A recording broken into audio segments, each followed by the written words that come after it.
Muy buenos días, bienvenidos a un programa más de Mesa de Redacción.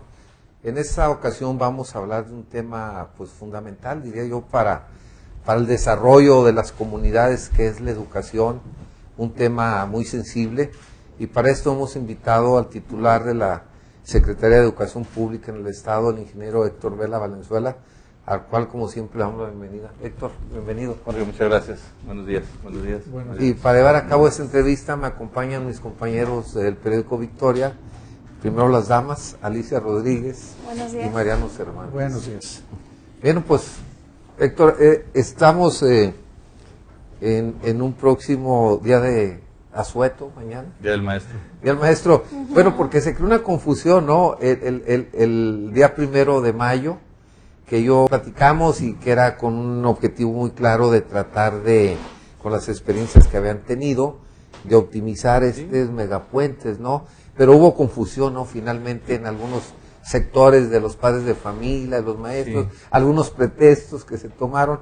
Pero bien, como mañana es día oficial, ¿cómo va a ser esto? Fíjate, qué buena pregunta. Hoy tenemos un gran reto que incluso ya viene tipificado en la ley, la normalidad mínima se nos obliga por ley. Desde luego que el calendario escolar siempre ha sido obligatorio, pero ya incluso tiene otro escalón más, ya no es un reglamento, ahora es una ley, en donde el cumplimiento de los 200 días de calendario escolar debe ser inobjetable.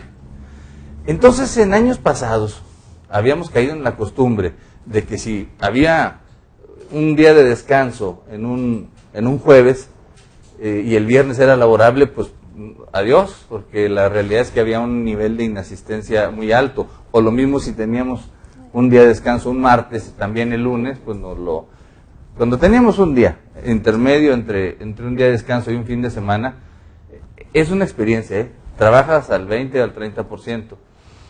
Bajo esa consideración, nosotros tomamos la determinación aquí de mejor de una vez cerrarlo y cambiar el día, trabajar el día 1 de mayo, en acuerdo con los sindicatos. No es una situación que yo pueda hacer de manera unilateral, porque si no tendría que haber pagado doble el día, porque es un día inhábil. Entonces, en acuerdo con ellos se hace así, y hubo una cantidad impresionante de quejas.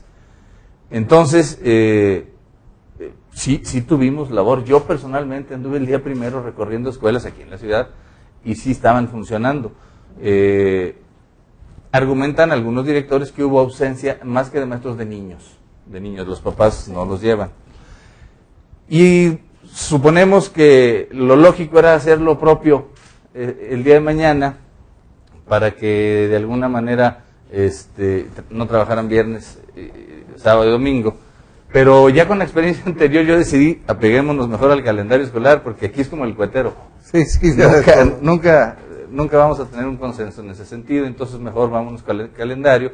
Y sí pedirle a los maestros, aprovechar este importante medio de comunicación, pues para exhortarlos a que tengamos asistencia el día viernes. Claro. Pues no tienen pretexto, o sea, realmente ¿no? Ya para que falte, ¿no? Y bueno, otro tema importante, ayer se firmó por parte de los gobernadores un convenio con la SEP y el CENTE de unificar pues los criterios, convenio de automatizar. Exactamente. ¿En qué consiste? Bueno, es fundamentalmente ya cerrar el tema de las negociaciones salariales con una sola negociación. Mencionábamos que hay en años anteriores el CENTE Nacional con la Secretaría de Educación pactaban los términos generales del acuerdo, sobre todo del incremento al salario de los maestros. Pero en los estados se tenían negociaciones de otro tipo, cuestiones de despensas, apoyos, días de el famoso las vacaciones pues de diciembre, y cuánto se le pagaría pues del aguinaldo a los maestros. Y es un tema tan disímbolo que existe estados en donde se pagan 60 días, otros nos pagan 40, nosotros pagamos 90. Hay otros que pagan hasta 120 días de aguinaldo. Entonces, bajo esa consideración, pues es muy complicado. Bajo esa consideración es muy complicado tener una armonización para que la SEP, el año que entra, administre la nómina de todos los estados, porque tenemos una diversidad impresionante entre los estados de prestaciones locales. Y para ir acabando ya con esas cosas, bueno, pues solo una negociación habrá y será centralmente con entre el Sindicato Nacional y la propia Secretaría de Educación Federal. Pues yo creo que eso ayuda, ¿no? Realmente. Al final, sin duda alguna, que es algo benéfico para conflictos en las entidades. Bueno, voy a empezar a pasar algunas preguntas que ya están. ¿Habrá clases el Día del Maestro? El Día del Maestro tiene el calendario que no va a haber, ¿verdad? No hay clases. Sea, que es mañana. Es mañana. Y el viernes sí hay clases. El viernes sí hay clases. Y luego otra dice, los niños estuvieron de descanso jueves, viernes y lunes. Es el colmo, o sea, será este del pasado, anterior, ¿qué pasó? Del anterior.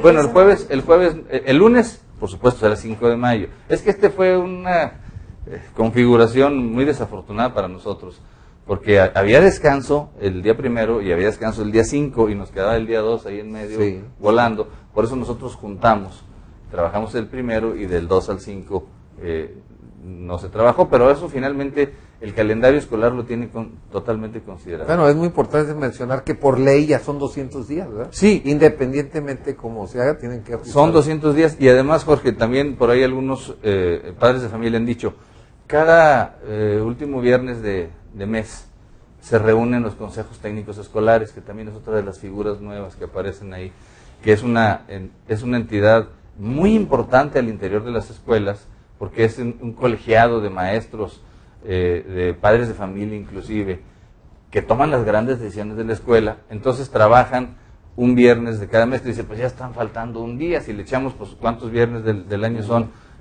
Mínimo 10 meses, 10 viernes.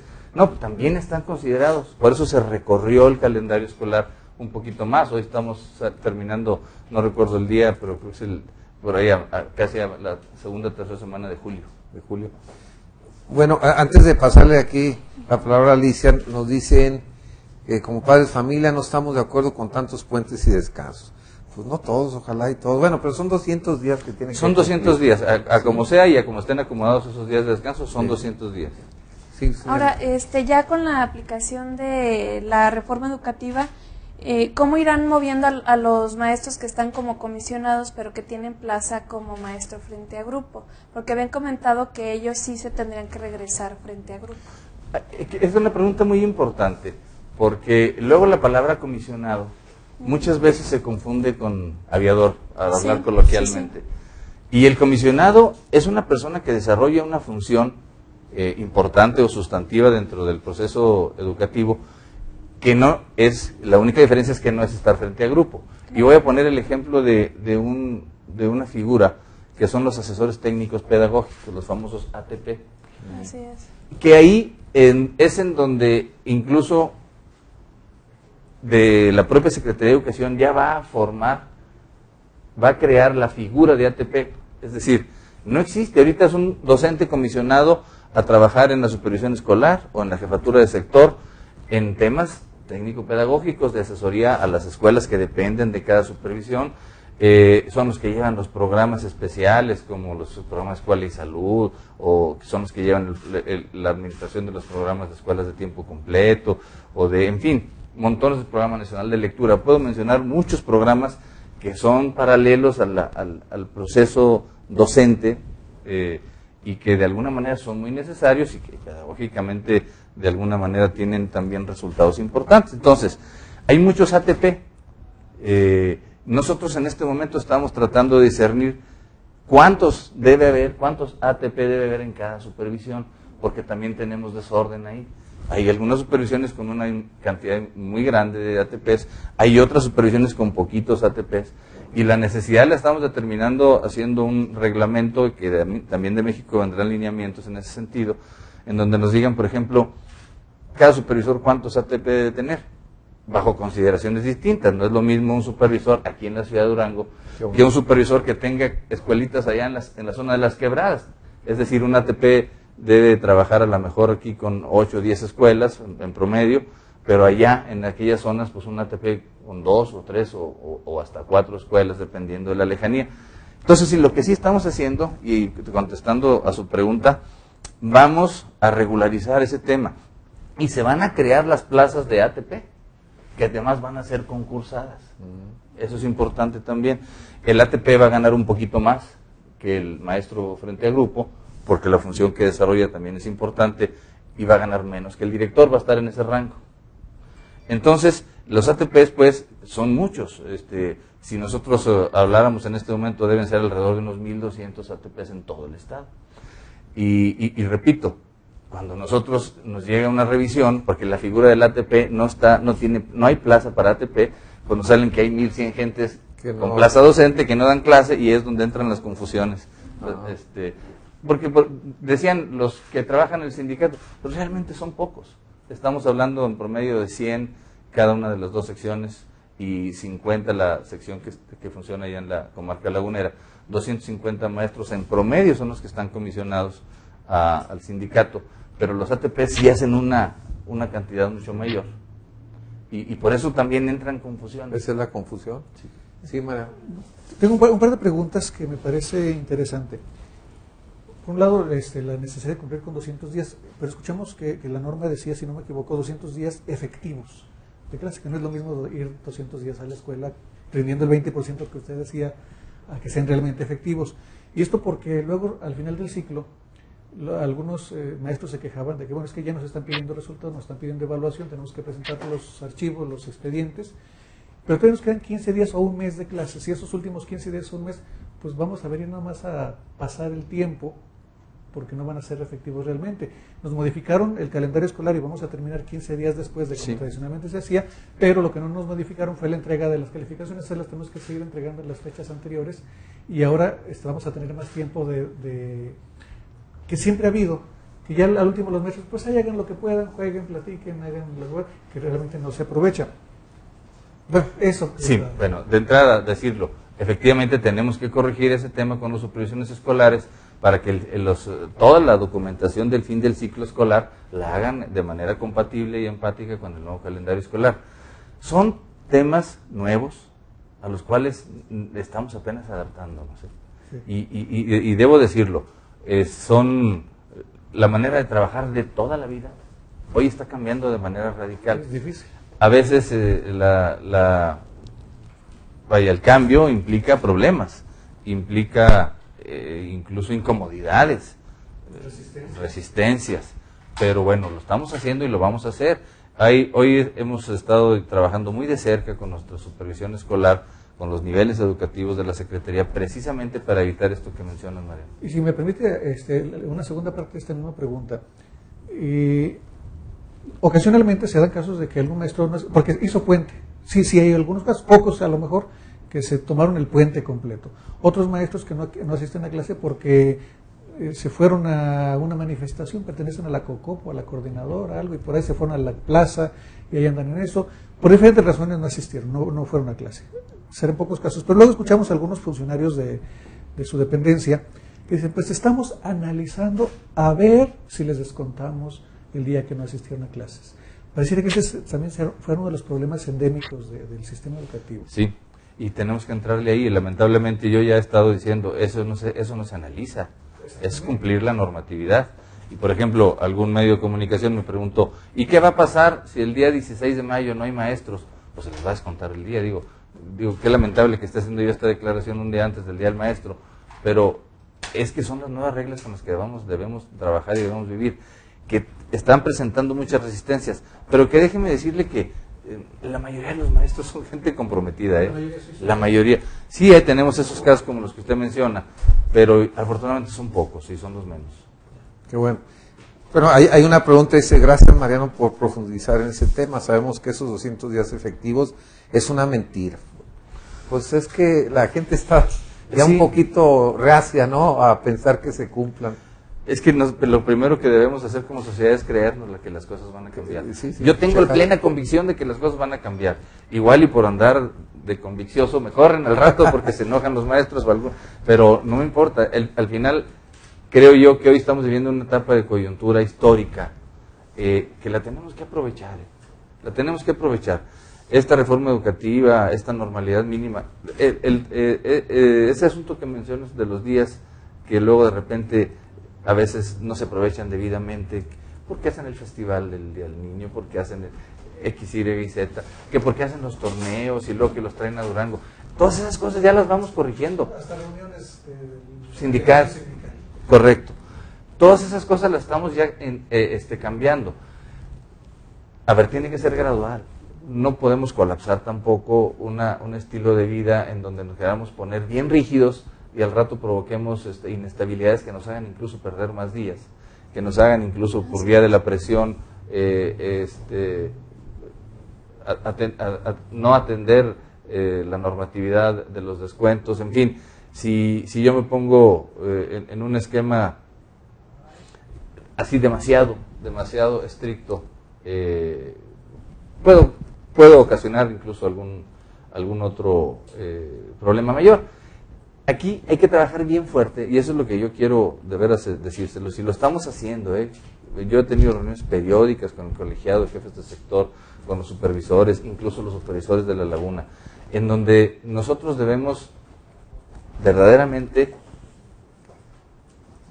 creer que estamos viviendo un nuevo tiempo en materia educativa. Y es prácticamente imposible, Jorge, para contestar eso, que sean los 200 días exactos. Sin embargo, yo he revisado calendarios escolares en donde a veces, en algunos lugares, los calendarios eran de 150 días. Eso tampoco lo podemos permitir. Yo tengo que reconocer y decir que en algunas comunidades rurales existía la práctica, que la estamos ya vigilando a través de las supervisiones escolares, de que el maestro llegaba el martes y se regresaba el jueves. Bien, o sea, no podemos cerrar los ojos, que hay cosas que se han venido dejando de lado durante mucho tiempo, pero que hoy es la ocasión para entrarle con mucha fuerza a eso. Hablando del nuevo tiempo en la educación, nos preguntan que cómo anda la prueba enlace, cómo andamos realmente en la prueba enlace comparados a otros estados. Fíjate que eso es muy bueno. Nosotros hicimos, de la última prueba enlace, este año ya no hubo prueba enlace, desde el año pasado ya no hubo prueba enlace. Hoy hubo prueba enlace, pero para media superior solamente. Esa herramienta se está revisando y se va a reglamentar de una manera distinta, porque sí podemos decir que hubo alguna sesgo que tuvo al final la prueba enlace cuando se alineó a estímulos económicos. Cuando era una herramienta exclusivamente de evaluación y no estaba alineada a un estímulo económico, funcionó muy bien. Yo debo decir que la prueba enlace a nosotros en Durango nos sirvió muchísimo para mejorar. Y mejoramos mucho, Cuando yo era subsecretario, por allá del 2007 al 2010, andábamos cercanos al 18, 19 lugar, andábamos a media tabla, pero más bien atrasados con respecto de otros estados que lo que hoy estamos. Entonces, en la última evaluación de prueba enlace, me tocó precisamente en el 2012, siendo yo secretario, haciendo una ponderación de los resultados de español y matemáticas en secundaria, que en secundaria es donde tenemos más dificultades, con primaria, que es donde tenemos más alumnos y es en donde andamos mejor. Si sumamos los resultados y hacemos una media estadística, estábamos entre los 10 mejores del país, es decir, en el 10, pero hay que decir entre los 10 mejores. Estamos en el lugar número 10. Entonces, pero hay que tomar en cuenta otra cosa. Durango es un estado con mucha complejidad orográfica, con una gran dispersión poblacional, ustedes lo conocen, 5,000 comunidades de menos de 100 habitantes. Eso nos pone en una situación de desventaja con otros estados que tienen la posibilidad de tener capacitación para sus maestros de manera eficiente, porque no tienen problemas para acceder a los lugares donde se van a dar las capacitaciones, en donde hay una conectividad mayor en materia de internet y ese tipo de cosas. Entonces, la verdad, con esas dificultades de dispersión poblacional y de condiciones orográficas muy adversas, estar en el lugar número 10 tenemos lo que es verdaderamente valioso. Pero y otra, en el nivel medio superior estamos en el primer lugar. 2 años consecutivos en primer lugar en español y en matemáticas. Quiere decir, ahorita sobre este punto, el hecho de que se haya ido junto con los estímulos económicos la prueba enlace, significó que algunos maestros estaban intentando simular un buen resultado a fin de obtener el ingreso económico. Claro. Usted lo ha dicho, Mariano. Sí, así era, ¿no? Bueno, hablando de calidad educativa, no sé si conoce, Héctor, Aditier sacó la OCDE un estudio sobre calidad educativa en 40 países pertenecientes a este organismo internacional. Entonces, hablando de México, ocupamos el 39 de 40. y dice en la evaluación de que ha habido mejora, reconocen, Pero los otros han mejorado más. pero van arriba, y entonces mejora, dice, a un año de la reforma educativa, a un año de que quitaron a una líder del CENTE, bueno, pues donde se suponía que estaba deteniendo el proceso educativo, algún año, habla de menciones de algunos elementos, sin embargo, la calidad va muy lenta, educación, y obviamente nos califican en el 39, en primer lugar Japón, Corea del Sur, Singapur, Italiano. Entonces, ¿cuál sería? ¿Cómo vamos realmente? ¿Vamos avanzando? Quizá no tan rápido como quisiéramos con las reformas, o ese romper ese paradigma, esa costumbre de que teníamos un vicio ya en algunos procesos educativos. Fíjate, Jorge, qué interesante pregunta, y yo la contestaría en dos partes. La primera, hoy, más que lamentablemente no traigo el dato, pero en Durango tenemos escuelas públicas, no estoy hablando de escuelas privadas, públicas, que hoy tienen calificaciones semejantes a las de sus países. Así, por supuesto, son poquitas. Pero sí tenemos. No traigo el dato, y por ahí lo buscamos. Que tienen puntajes en esos indicadores muy similares a los de esos países. ¿Qué quiere decir esto? Que sí podemos. Que sí se puede.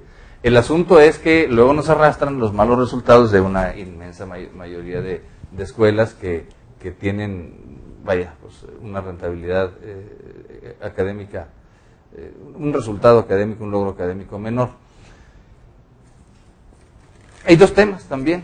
Esos países a los que te refieres tienen jornadas anuales, tienen calendarios escolares anuales de 240, 250 días, y tienen jornadas diarias de 8 horas.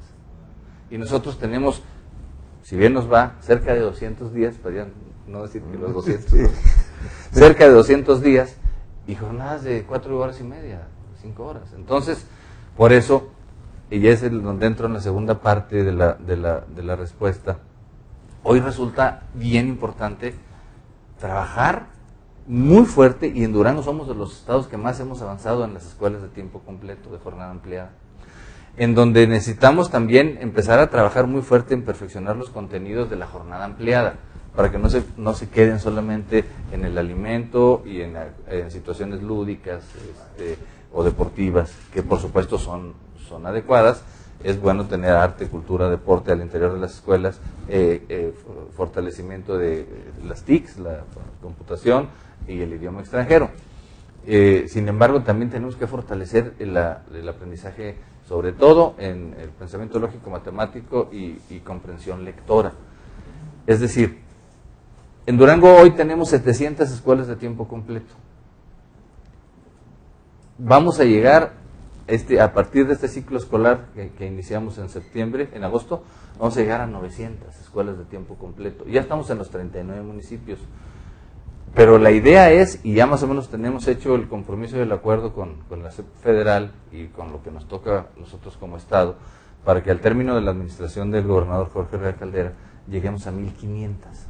Y decirles algo, en promedio, porque no se pueden hablar cifras así muy, muy exactas, nosotros tenemos 5,000 escuelas, números así cerrados. Pero de esas escuelas, una inmensa cantidad, más de 3,200, son las escuelas unitarias, las escuelas ovidocentes, que allá en la más recóndito de la sierra, un maestro atiende a 7, 8, 9 niños de diferentes grados, son las famosas escuelas multigrado, que lo mismo el maestro atiende a un niño de cuarto y a 3 de segundo y a 1 de sexto y 2 de primero. Es decir, entonces tenemos en Durango alrededor de 1,800 escuelas de organización completa, que son precisamente las que tienen maestro de primero, segundo, tercero, cuarto, quinto y sexto. Y si nosotros llegáramos a 1,500, estaríamos casi dándole un porcentaje muy grande de escuelas de tiempo completo. Pero la otra, cuando nosotros también nos metamos a trabajar muy fuerte en las escuelas de tiempo completo en los municipios grandes, pues vamos a tener una cobertura de alumnos de tiempo completo superior al 85-90% de nuestros alumnos en primaria, por ejemplo. Y eso es algo a lo que le debemos entrar. que tengamos una jornada ampliada, pero que por otro lado también en esa jornada ampliada trabajemos fuertemente el enfoque académico. Claro. Ahora, me mencionaba Adame que están próximos a presentar el nuevo modelo educativo y dentro de eso está el reforzar el inglés. Sí. Y para esto van a generar un programa los sábados para que asistan los estudiantes. ¿Qué más se va a hacer para mejorar la comprensión del inglés? Bueno, el inglés necesitamos centrarle y hacerle cirugía mayor. Sí. De plano. Y yo no creo que valga entrar mucho en detalles, en el pleno reconocimiento que no estamos bien.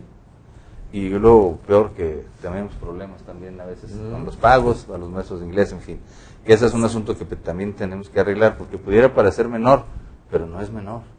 Un maestro que se siente incómodo, que tiene problemas económicos derivados de la falta de un pago, por supuesto que no puede tener el mismo rendimiento. Sí. Entonces, trabajar ahí muy fuerte. Pero el relanzamiento de un modelo educativo, que es lo que estamos viendo en las próximas semanas, llevar a cabo un evento en donde relancemos, tiene que ver con varias cosas. Tiene que ver con la academia, en donde está el tema de inglés, en donde está un programa de mejora que vamos a meter exclusivamente para secundaria.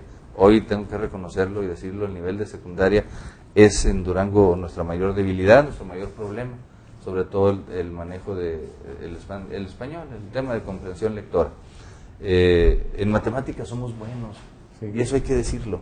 En matemáticas, en primaria, por ejemplo, estamos en el 7º lugar nacional, si no mal recuerdo.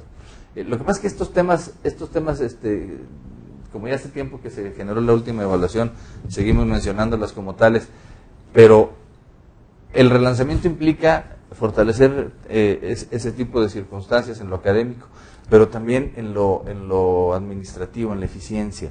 Okay. Nosotros debemos ser más eficientes, debemos establecer un esquema de manejo administrativo que nos haga utilizar mejor el poco dinero que tenemos. Déjenme decirles que en algunos estados, ¿para qué me meto en unos estados? O sea, aquí en Durango, hoy por hoy, el 98% del presupuesto de educación se va a capítulo mija, nómina, a pago de maestros, salarios, prestaciones. Otro 1% se va a pago de energía eléctrica y agua, y solo trabajamos con un 1% con gastos de operación. Tenemos circunstancias, que hay que reconocerlas, que no nos ayudan, y vamos a trabajar muy fuerte en el temas de eficiencia, de todo tipo. Ese asunto que mencionaba yo hace rato de la racionalización del asesor técnico pedagógico es un tema que nos va a permitir ser más eficientes. El tema, por ejemplo, de los comisionados también, vamos a tener que entrarle algún día ya a decir, a ver, pues si son de cultura, pues que tengan plaza de cultura y ya no estén comisionados a cultura o a deporte, sino que, esos temas les tenemos que entrar ya, porque además el año que entra la nómina la va a pagar México. ¿Y eso les va a ayudar a ustedes en la economía? Por supuesto que no sabemos si nos va a ayudar o no, yo todavía no alcanzo a medir el impacto. Okay. Nos va a obligar a ser más ordenados, eso sí. Y yo he reconocido que en Secretaría hoy no tenemos orden administrativo. Entonces, ese es el otro tema del relanzamiento.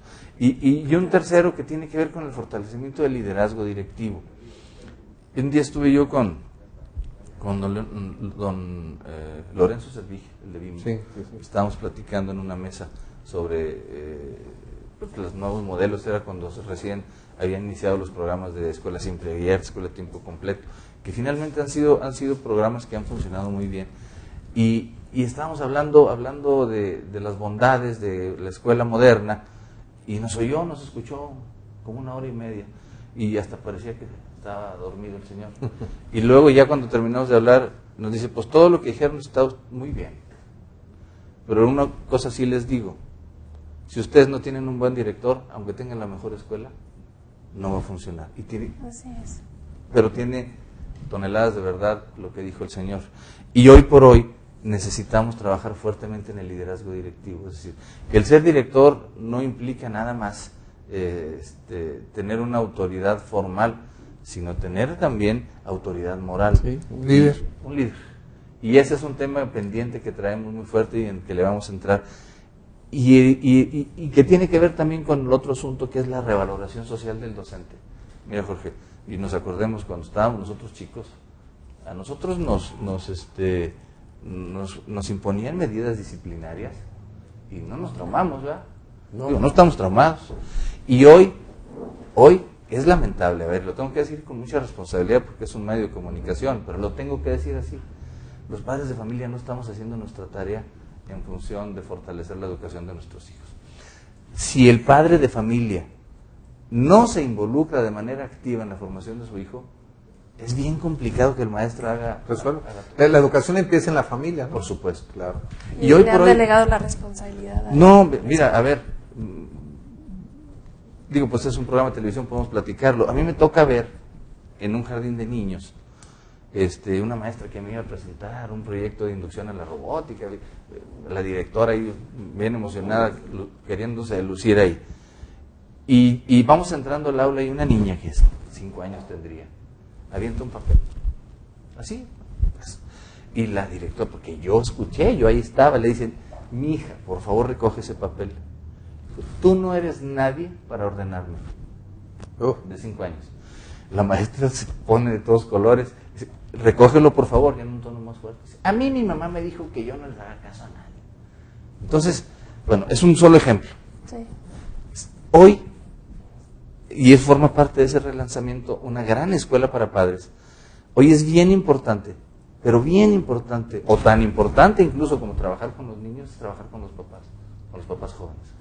Estoy recordando que en alguna ocasión, y en aquella ocasión usted hablaba de proceso legislativo, no del tema meramente de educación, pero hablaba de la necesidad de que en algunos centros escolares donde hay mucha demanda de quiere poner ahí a sus niños, a sus hijos, que fueran más selectivos a la hora de los ingresos para, bueno, ayudar a que esto mejorara, y mencionaba la posibilidad como un proyecto de que entre los requisitos o entre las ventajas que se pudieran valorar para admitir a un alumno, se pudiera considerar también al padre.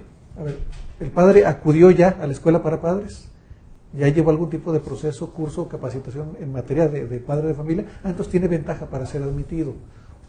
Hasta como a veces decimos, así como se le exige el pago de una cuota para los padres de familia, bueno, que se le exija el certificado de que fue a la escuela para padres. Ese es un tema que sin duda alguna lo tenemos que impulsar, primero a lo mejor con temas hasta un poquito forzados, porque la verdad es que no asisten los padres a la escuela para padres. Como requisito de inscripción. Y para muchas otras cosas, por ejemplo, en promedio 8 de cada 100 papás acuden a la escuela periódicamente y a escuela para padres.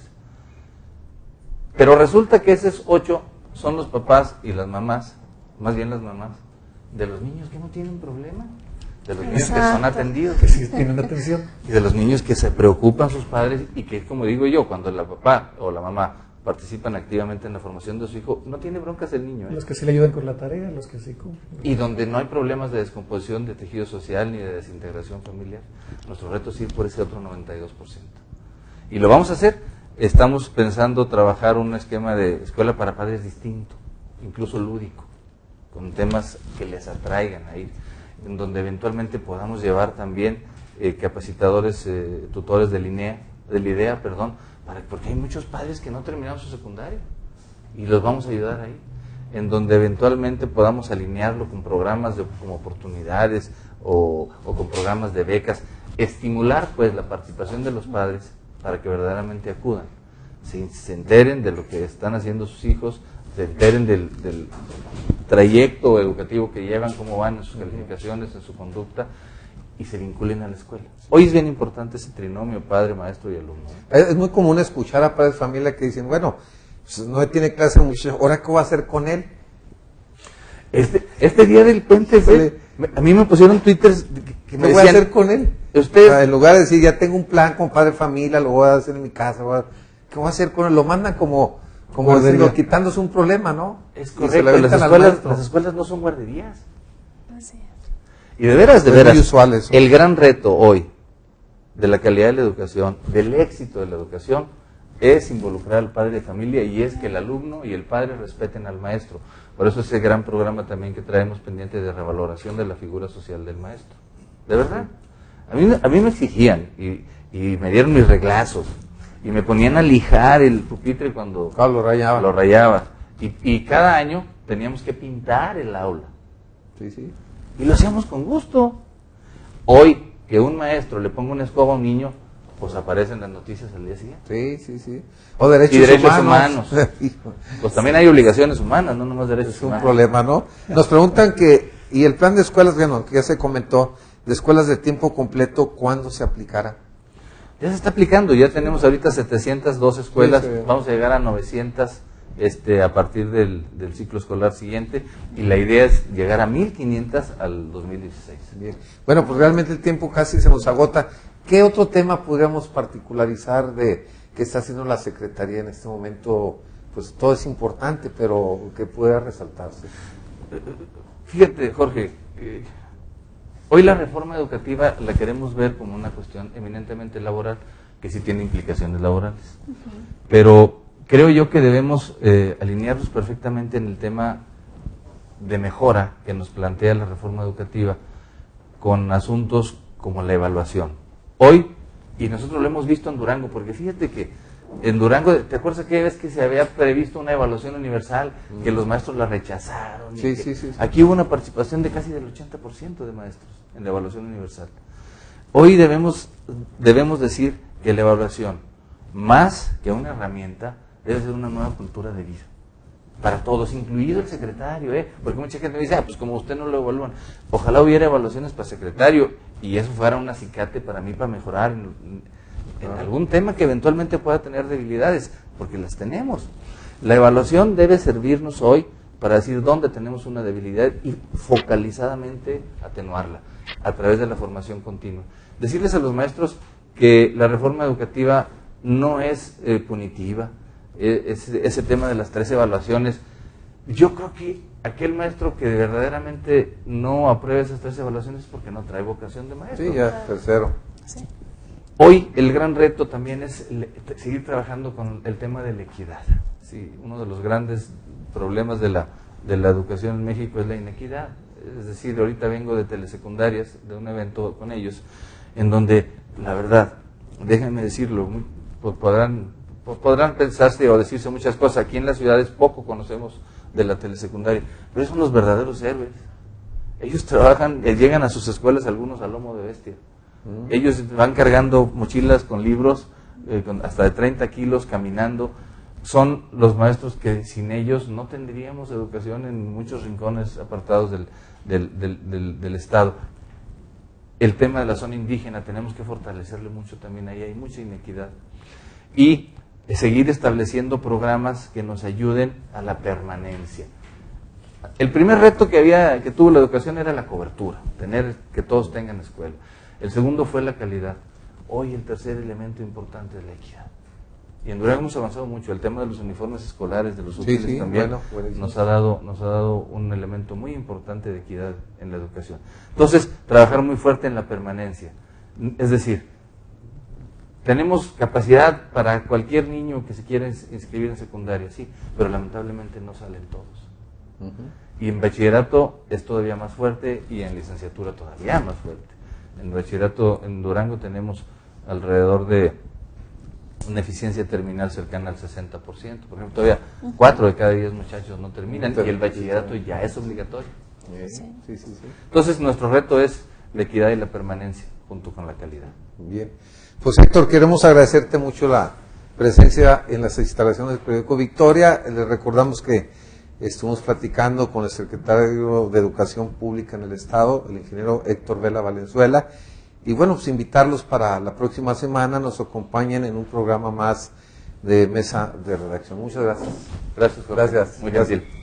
Esta fue una producción de Victoria Editores SADCB. Para mayor información, visita nuestro sitio web www.periodicovictoria.com.mx o consulta nuestra edición impresa.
día 1 de mayo, que yo platicamos y